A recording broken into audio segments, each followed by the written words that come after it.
মোদী ককাই দেও ইলেকশন হয় তিলিঙা, মোদী ককাই দেও নেতাৰ কথা তুলুঙা।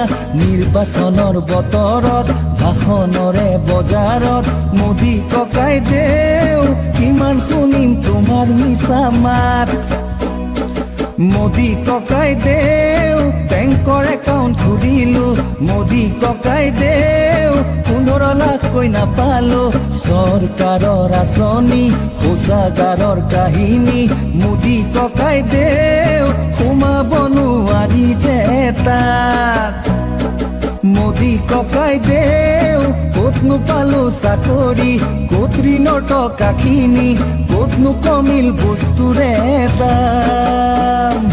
মোদী ককাই দেও তোমাৰ কথাৰ পূজাৰী, কিমান আৰু ঠগামি এতিয়াহে উত্তৰ দিয়াৰ পাল।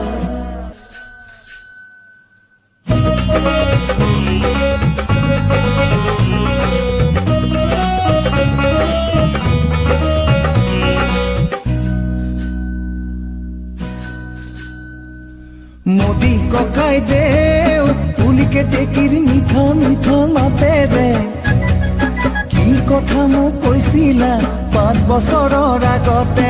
নেপাই নহয় ঠগিব, বাংলাদেশী কানিব, কেবৰ বাবে লাগিব বিনা মেঘে বজ্ৰপাত। মোদী ককাই দেও দিম তোমাক তিতা তিতা মাত। মোদী ককাই দেও ব্ৰহ্মপুত্ৰ নমামি কিয় বাৰু পাতিলি, মাষ্টৰক নিদিলি চাকৰি।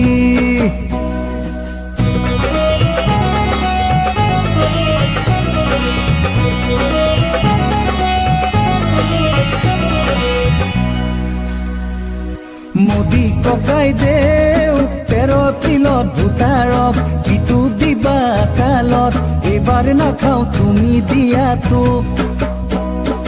মোদী ককাই দেও হিন্দু মুছলমান বাদ দিয়া, ৰাফালৰ কথা কোৱা না। নামৰে আগতে চকীদাৰ লিখিলা, য'তে ত'তে মাৰিলা পোষ্টাৰ, য'তে ত'তে মাৰিলা পোষ্টাৰ।